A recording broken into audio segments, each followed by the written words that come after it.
Erika, did you make a list? Okay, so I don't know if I understood the assignment. Okay. I made a list. I have two lists. Okay. Okay. But I didn't really have ties. Well, you told me three songs. That was going to be my next question, which is going to be like, is there going to be a classic Erika tie here? Okay, so you told me three songs, but it wasn't supposed to be like the three best songs of the year from movies, right?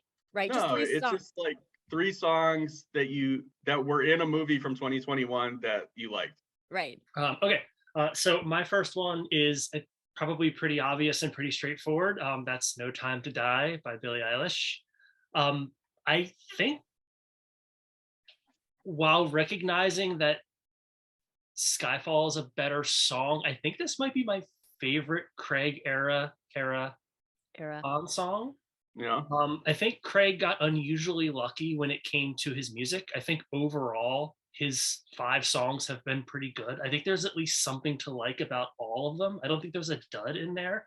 I really like "No Time to Die," the song. I think it's a really strong kind of Bond kind of ballad that fits the tone of the movie. And I also really like the opening credits in this one too. I think this one and Casino Royale had my favorite opening credit sequence in the Craig era. How would you guys rank, or do you even like any of the Bond songs in the Craig run? I like all of them. I would say that I probably like the Skyfall, Spectre, and No Time to Die ones more than the Chris Cornell and Alicia Keys, Jack White ones. But I have like such a soft spot for the Sam Smith one. Like it was something that like while I was waiting for No Time to Die, because Billie Eilish's song came out like way in advance. It came out like when the movie was originally supposed to open in like April of 2020. I would listen to that, and then like often on YouTube, the next up would be Sam Smith writings on the wall. So like during quarantine when I was by myself, I would just be like hearing it so often that I could basically sing them to myself, and it was really kind of sad. So like I don't know, I find Not sad. they touch me. They worm their way into my heart. They're good. They're good. I actually think that every time I hear, like whenever they release the new one, the first time I hear it, for some reason, I'm like, oh, that's a disappointment. It's not as good as something in the past. And then they always grow on me. Like I always change my mind. So I don't know why I have that first reaction. It's like built up in my head that it should be like this certain feeling I get when I hear the new one. Do you know what I mean? Yeah. So like my initial reaction is always kind of like, oh, I don't know. And then it grows on me and then I love it. So. All right, Erika, what is your first choice? Okay. So can I do it any way I want? You can do it any way you want. All right. Well, I've got some songs that I really liked, but the movies I didn't really like. Mhm. So example, Hunter's Moon by Ghost, I thought was great. It's a great song from Halloween Kills. Okay. Oh, okay. The movie just didn't end up working for me in all of the ways. I mean, I didn't hate it, but I didn't love it. And I know there was so much discourse, so much conversation over that movie. And so, yeah, I don't know. I didn't love Halloween Kills, and I'm happy that it worked for so many people though, of course, but I like that song a lot, Hunter's Moon by Ghost. And it made me check out a lot more of their music too. I found out about Ghost via Halloween Kills because there's like this YouTube show that I watch where like they talk about the Halloween franchise primarily, and they were big fans of Ghost. And like I found through Ghost this whole like subgenre of like horror movie specific rock music, Metal, where it's I like mean, yeah. Ice Nine Kills and Ghost and stuff like that, where it's like so influenced by like the movies you would be featuring at like Flashback Weekend and stuff like that. There's such an interesting subculture. There's such an interesting connection to me between like horror, metal, and wrestling. Like there's such a, because it's those things. Like my Twitter sometimes when there's a wrestling event, I'll know about it because so many of the people that we follow on Twitter are wrestling people and like the metalheads, and like I was never into either of those things, but I like horror movies, so like it was always very strange to me to see where those sort of Venn diagrams kind of connected, you know what I mean, where that overlap was. So it's well, and especially like the level of passion, right, where I like might have an interest in these things like enough or a little at times or different times in my life, right? Like I've never been a diehard wrestling fan, but there were times where I like Yeah. liked it, or my little brother was into it, and so then I got into it through that, or you know what I mean, or I don't know, but yeah, so like having an interest enough, but then the way that the passion of certain, it just seems like it, that, like you said, it all connects, that it overlaps. It's weird. I don't get it. Like I guess something about the what aesthetic and just sort of the kind of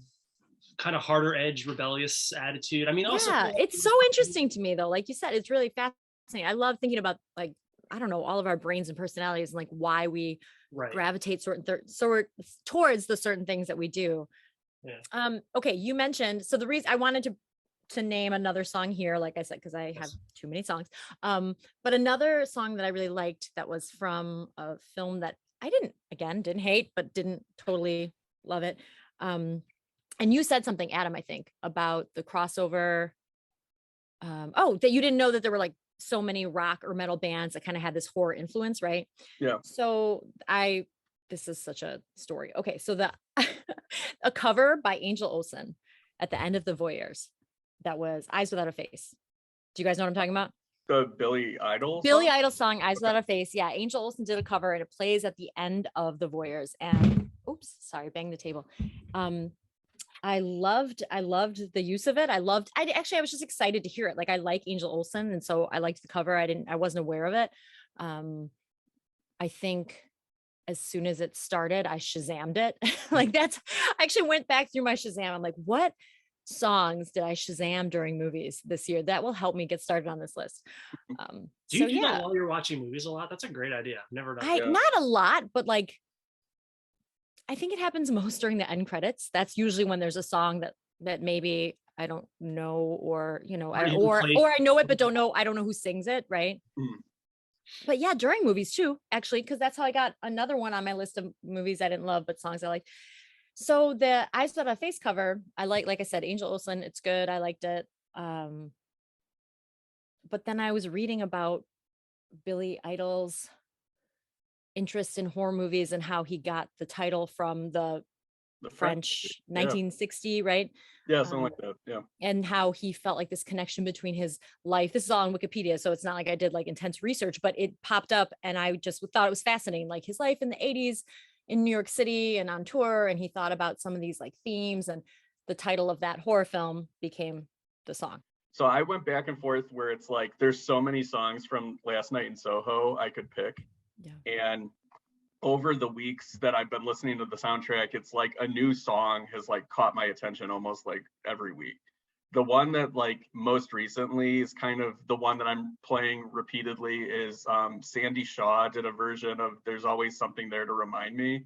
And that was a song that I knew from the 80s cover by Naked Eyes. And I thought that was their song. So like I didn't know that like Dionne Warwick had a version that was written by Burt Bacharach and stuff like that like even predated Sandy Shaw's version. But I think Sandy Shaw's version is my favorite. And I love that it's like played over like a freak out scene where like Thomasin McKenzie is like running out of her like art class or her fashion class, and because she sees like an Anya Taylor-Joy ghost, which is something that I'm always wishing that I saw, but I never do. And because I'm a joy boy for life. And but it's great. It was something I mentioned on the podcast in regards to Licorice Pizza. There's nothing like more cinematic to me than like the right song played over like somebody running. And that's something that they're doing with the sequence in Last Night in Soho. So I really like that song a lot. It's awesome. I miss when almost every movie had soundtracks as cross promotion, really. And because it's sort of like the way that I equate it is it's like if you're in a long distance relationship and it's like you watching the movie is when you're with your significant other and the soundtrack is when you're apart. It's like the thing that you can use to like remember the thing that you love. So like it makes the movie such a richer experience when you have a relationship to a soundtrack as well as the movie itself. And it kind of plays different where like certain songs play better isolated from the movie and some songs play better within the context of the movie. So I just miss like when, fucking Free Willy 2 had like the loaded soundtrack. Like it's just like anything. Like it's like we have to have a soundtrack with like New Kids on the Block and Michael Jackson music and stuff. So later they become like a time capsule of that time, right? So especially with like big summer movies, you'd listen to it over and over again. You listen to it later and it reminded you of like summer of 89 or something, right? Or like summer of 95 or whatever. And so then you think about the movies that you were loving at the time, the music you were loving at the time, the people you were hanging out with at the time, like maybe a vacation you went to or whatever, the job you had. And it all becomes this, like mosaic of memories. And I miss soundtracks too a lot. I have like a sense memory where like there are specific albums that are a specific year. Like for like we're like college, like there's like albums that are like, oh, this is sophomore year of college. I listen to this album every day. Like, or this is this, or this is that. Like very, very vividly. Music is crazy like that. Rob, what's your next pick? My next pick is also from Last Night in Soho, and it is Anya Taylor-Joy's down tempo cover of Downtown. Okay. The Petula Clark song that there's both of them on the soundtrack. I think she's got the up tempo one. There's an a cappella one, but it's the down tempo one that gets me for a lot of reasons. A lot of reasons that I probably don't have to get too much into because it's just an incredibly sexy song and it's awesome. And Anya Taylor-Joy, obviously, I'm not a Joy boy as much as Adam. I don't claim. You're Team Thomason. We can't all be Joy. I'm Team Thomason. Yeah. I'm a Foy boy. I'm a Claire Foy boy, and I'm a fander of Alicia, but not as much of a Joy boy. But it's a great cover. It's perfect for the aesthetic of the soundtrack. For the I always think of like. There's a fan. I'm not sure if it's the official one now or if it was like a Mondo poster or something, or it might be the album cover.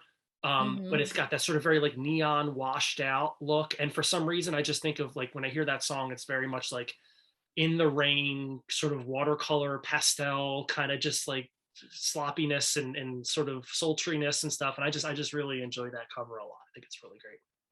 I had a Last Night in Soho song too.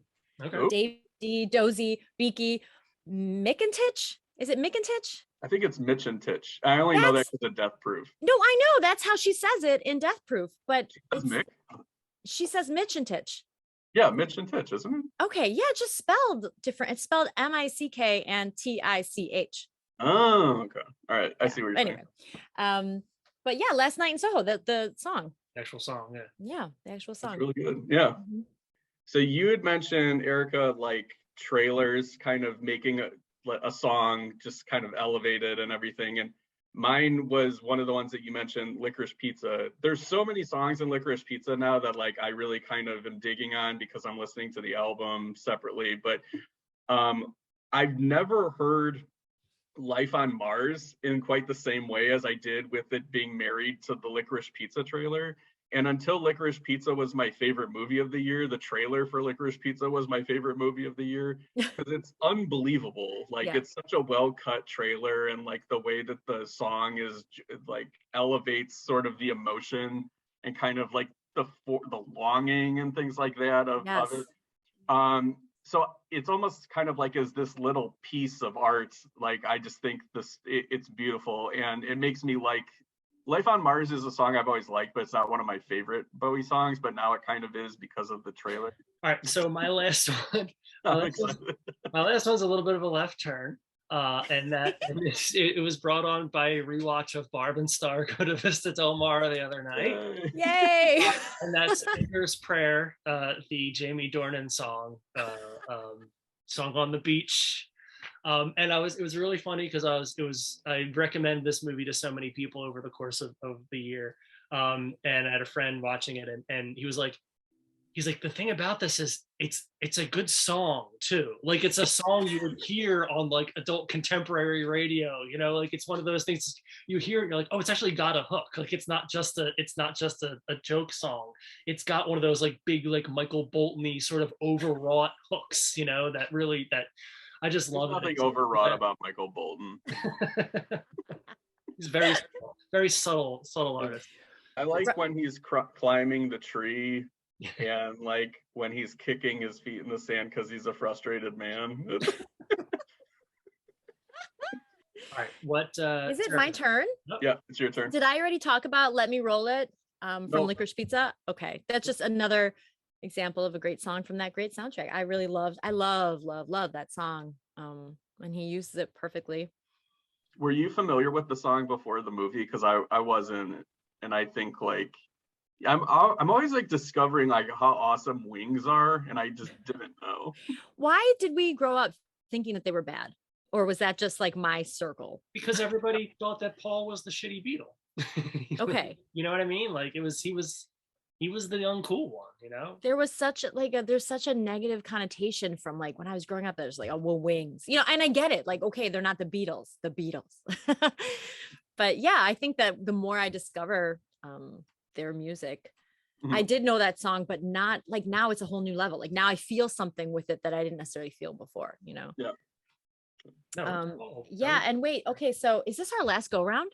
Yeah. Is this where I try to sneak in my ties, which aren't ties? But go for it. Sneak in your ties. Yeah. I wanted to mention the Alex Leahy song from the end, I think the end credits, if I'm remembering correctly, it's been a while. Mitchell versus the Machines at the end credits. I think the end credits. The song is On My Way by Alex Leahy. And I had Shazammed it, found it in my Shazam history. And I listened to it again. I'm like, oh, I know why I probably Shazam that, right? It just, I don't know much about her as an artist, but the song just kind of like has this feeling that's really positive and kind of matches the end of that movie. And I was like, oh, this is great. And I hope young people seek it out or like it. I don't know. It doesn't matter. But that's the song. If you weren't aware of it, On My Way by Alex Leahy. I think I'm saying that correctly. And what else? I think that's it. Oh, the last song I guess I had down from movies I didn't love, Many Saints of Newark. Sorry. I know you guys, did you both like it, or Rob, did you liked it, right? No, you didn't like it. Why did I thought I was going to be disappointing you. Oh, that movie sucks. Okay. I thought it was fun, but like I know it's not good. Like I enjoyed it in the same way I enjoy like watching 10 minutes of Gangster Squad or something. The only good thing you can say about it is it makes you want to watch The Sopranos, and you watch one episode of The Sopranos, you're like, oh, this is way better. Yeah, right. I really, really wanted to like it. But I just it felt so like disjointed, or like, I don't know, something like scenes didn't always connect the way I thought they should. There were some really odd camera choices, like just so many things. But I mean, I loved some of the performances. And the song is Sway by the Rolling Stones, by the way. That's the song. That good song, not a great movie. So my last one, it's a tie, but it represents the same thing, which is a song that you like that plays over the end credits, and it convinces you that the movie you watched is maybe a little bit better than it really was. So the first one I had is Fire in the Sky by Anderson .Paak from Shang-Chi and the Legend of the Ten Rings. I thought that movie was like pretty good. But then like the last scene where they're like at a bar and it's like Aquafina and Simu Liu and stuff like that, I'm just like, I want to see like the movie where they're just at a bar, like having a double date. And then like they play that song and it's very like, it sounds very like early 2000s, like R&B. So I really like that. And then the other one is the song Be Alive by Beyonce from King Richard. And it's just like a good kind of, it's got like a really good like beat and like bass line and stuff like that. And I watched the music video and it's hilarious because it's this movie, this inspirational movie about like the Williams sisters, but Beyonce's like snarling at people with like grill teeth, and she's in like a cowboy costume and her butt's hanging out and it looks like a thing, and like Glenn Turman from Gremlins is in it for some reason as a cowboy. And I'm just like, yeah, I'm like, maybe King Richard was a 3-star movie. Erika, do you have any others you need to throw on the list? I need a clue. No, thanks for, it was so, I was so hung up on like, well, Adam said 3 and I don't have just 3. I was like so stuck on it. So thanks for letting me share I think it was only 6, right? I think I only shared. Yeah, it was reasonable. We knew going into this that you were going to have more than 3. Okay. We almost would have been disappointed if it was. All right, so Adam. Oh, good. What are we talking about next week? What's our topic for next week? You came up with an awesome theme to celebrate the beginning of 2022. It is Rob and my pick for our favorite movie of the year in which we turn 22 years old. Ooh, so that's fun. Yeah, so it should be cool. Rob, what year is that for you? 2008. Mine was 2004. So until next Fine. time. Oh, you should have people. Oh, until next time. Well, Erika, go These ahead. seats are reserved.